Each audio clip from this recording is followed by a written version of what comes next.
She said it at the dinner table, in front of my mother. The fork stopped halfway to my mouth. My mother went completely still.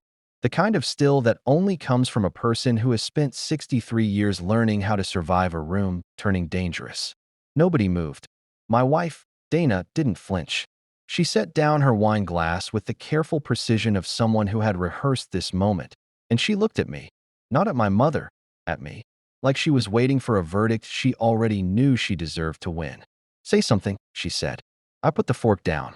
My mother looked at her plate. That was the thing about my mother. She never fought back in the open. She didn't need to. She had 30 years of patience on Dana, and she knew how to wait. She picked up her glass of water, and she took one slow sip, and then she folded her napkin across her lap like nothing had happened at all, and somehow that small, quiet act was louder than anything Dana had just said. Dana saw it too. She hated it. "Marcus." Her voice had an edge now. Not sharp. Controlled. The kind of controlled that means something is about to stop being controlled. "I'm talking to you. I heard you. Then say something." "What do you want me to say, Dana?" She leaned forward. "I want you to say that you see it. That you've always seen it. That every time we have a problem in this marriage, every single time, she is somewhere in the middle of it." My mother put her water glass down.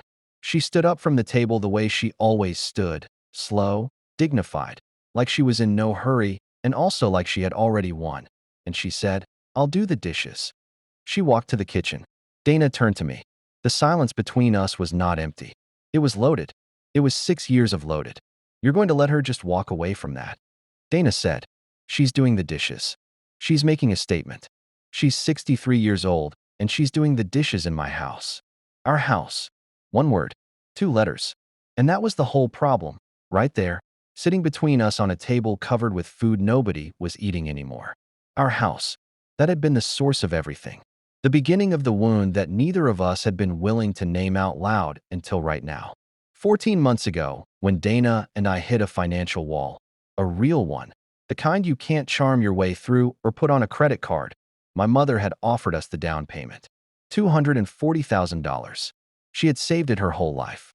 She pressed the check into my hands and she said, "A man needs a home." And she didn't attach a single condition to it. Not one word, not in writing, not out loud. But money always comes with conditions, even when it doesn't say so. Especially when it doesn't say so. Dana had not wanted to take it. I had not listened.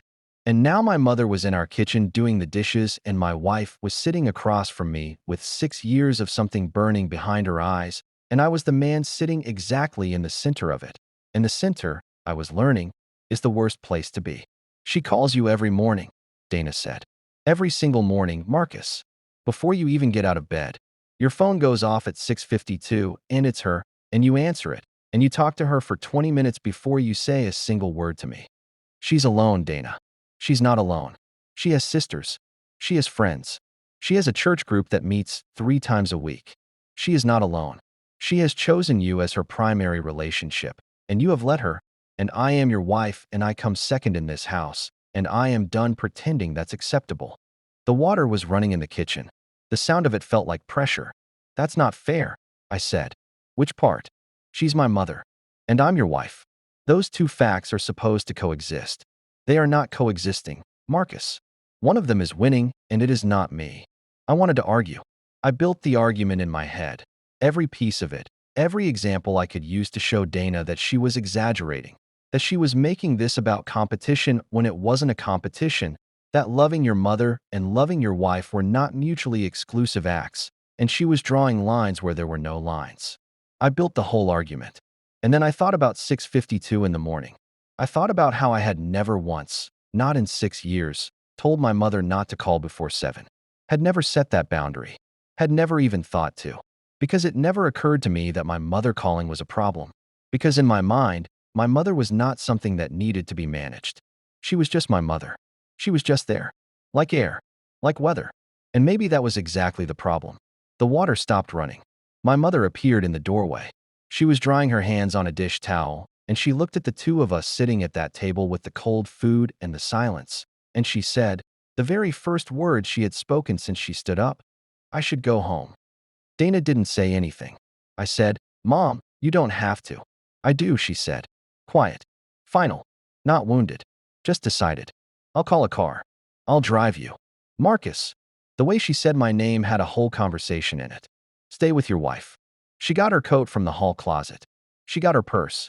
She came back to the dining room doorway, and she looked at Dana, not with anger, not with coldness, with something worse than both of those, with the sad and knowing eyes of a woman who had been through enough of life to recognize a war that wasn't over yet. And she said, I love my son. That has never been pointed at you. She left. The door closed. The house was quiet. Dana pushed her plate away. I sat there and I thought about what my mother had said. I love my son. That has never been pointed at you.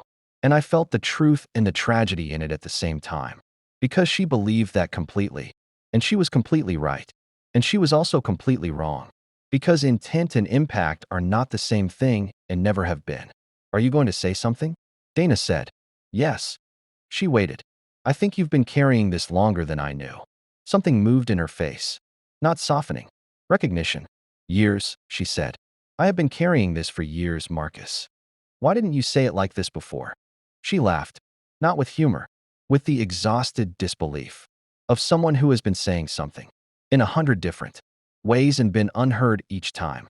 I said it the week after our wedding when she called. During our honeymoon dinner and you stepped outside to take it. I said it when she showed up at the hospital when Caden was born, before I had even been moved out of delivery, before I'd even held him, and she was already in the room. I said it when we were looking at apartments, and she came with us to every single showing, without being asked, and you didn't see anything wrong with that. I said it every time, Marcus, in smaller words, in quieter rooms, and you heard it as me attacking her instead of me asking for you. Every example she named was accurate. Every single one. I knew that. Sitting there, I knew that. And the knowing landed like something had been wrong in my chest for years. And I had simply stopped feeling it. The way you stop feeling a sound that never goes away. I love her, I said. I need you to understand that's not something I can change or reduce. I don't want you to love her less. I want to be loved more. There's a difference. One sentence. It went through me like a key turning in a lock I hadn't known was rusted shut. I didn't say anything for a long time. Dana looked at the table. I need to know if you're capable of it. Of choosing. Not between us. I'm not asking you to choose between us. I'm asking if you're capable of choosing me. First. Consistently. Without me having to fight for it every time. I want to be. That's not the same as being. No, I said. It's not. She looked up. So what do we do? I don't know. That's honest at least. I've been unfair to you. I said. Not on purpose. But purpose doesn't get you out of consequence, does it? No, she said. It doesn't. She stood up. She started clearing the plates. She didn't ask me to help, and she didn't tell me to leave. She just started doing the ordinary, necessary work of clearing a table, and I sat there watching her. And I thought about all the ordinary, necessary work she had been doing for 6 years. The emotional labor of a woman who had married a man with a mother she couldn't compete with and a husband who didn't know there was a competition happening until the score was already catastrophic. I got up. I started helping her clear the table. She didn't say anything. Neither did I. We moved around the kitchen the way two people move when they're trying to figure out if there's still enough of something left to build with. 3 days later, my mother called at 6:52. I let it ring to voicemail. She called again at 7:01. I answered. You didn't pick up, she said. Not accusatory. Careful. I was talking to Dana. Silence on the line. Oh, she said. Of course. The call lasted 4 minutes. She asked about Caden's school project. I told her he'd gotten a B+. She said she was proud of him. She said she loved me. I said I loved her. And then I said, Mom, I'm going to be less available in the mornings. Dana and I are working on some things. The silence that followed was long enough for me to understand that she had always known this conversation was coming and had always dreaded it and had possibly delayed it by being precisely as present as she had been all these years. All right, she finally said. I love you. I know you do, she said. Make sure she knows it too. She hung up. I stood in the kitchen and I felt the complicated grief of doing the right thing and having it hurt anyway, because the right thing doesn't always feel like victory. Sometimes it feels like loss. Sometimes it feels like both at the same time, and you don't get to choose which one lands heavier. Dana came downstairs. She looked at the phone in my hand. Was that her? Yes. She waited. I told her I'd be less available in the mornings, I said. Dana looked at me for a long moment. The kind of looking that is also an assessment. A measurement. A woman deciding whether a thing is real or whether it is performance. How did she take it? Quietly. That's not an answer. She said to make sure you know I love you. Dana turned to the coffee maker. She stood with her back to me for a moment, and when she turned around her eyes were wet, just barely, just at the edges, the way they get when she's refusing to cry in front of me, because crying in front of me has not historically felt safe. That was something I was going to have to live with. One phone call doesn't fix it, she said. I know. This is going to take a long time. I know. And you might slip. You probably will. And when you do, I need you to catch it and come back without me having to drag you. I'm going to try. Trying isn't the same as doing. I know, I said, but it's where doing starts. She poured 2 cups of coffee. She handed one to me. That was not forgiveness. It was not resolution. It was not the end of anything. It was just coffee. At 7 in the morning. In a kitchen that still had questions in every corner of it. 6 weeks later, I was at dinner with my college friend Dre, and I told him the outline of what had happened, and he shook his head slow, and he said, "Man, my wife said the same thing to me 3 years ago, and I didn't listen. We divorced 8 months later. What would you have done differently?" I asked. He thought about it for a long time. I would have asked myself one question, he said. One honest question, and I would have made myself answer it out loud, not just in my head where I could make it comfortable. What question? He looked at his drink. Who am I more afraid of disappointing? He let that sit.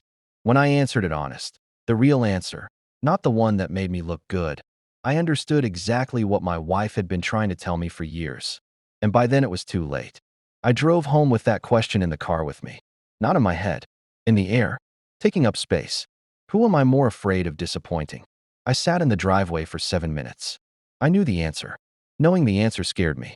Not because it was ugly, because it was so human, so ordinary, so understandable. The answer of a man who was loved first and most completely by one person and had built his entire sense of worth on being that person's most important thing. And changing that, even slightly, even correctly, felt like letting go of something that had kept him afloat for so long he'd forgotten how to swim on his own. I went inside. Dana was on the couch with a book. Caden was asleep upstairs. The house was quiet in the way that good houses are quiet. Not empty, just resting. Hey, she said. Hey. I sat down beside her. Not across from her. Beside her. She didn't move away. We didn't talk about any of it. We didn't resolve anything. We watched half an episode of something neither of us had been watching long enough to care about. And at some point her shoulder ended up against mine, and I didn't move, and she didn't move, and maybe that was what repair actually looks like. Not a speech, not a resolution, not a moment where the music swells and the problem dissolves. Just 2 people choosing, in a very small way, to stay beside each other for one more night. The question I keep returning to, the one I can't let go of and maybe shouldn't, is this. At what point does loving someone become an excuse for refusing to see the harm in how you love them? Because I loved my mother fully, completely, without strategy or condition. And that love was real. And that love was also, without my ever intending it, a wall that my wife had been standing on the outside of for 6 years, pressing her face against the glass, waiting to be let in. I didn't build that wall to hurt Dana. I built it before Dana existed, out of something I needed, out of something my mother gave me when nothing else in my childhood was stable or safe. But Dana didn't deserve to pay for what my childhood cost me. Nobody's wife deserves that. Nobody's husband deserves it either. The question isn't really about mothers or marriages. The question is, when the person who loves you most is also, without knowing it, holding you back from becoming who you need to be, do you have the courage to grow anyway? And can you do it without making them the villain in a story where nobody is actually a villain? That's the question I don't have an answer to yet. Maybe you do.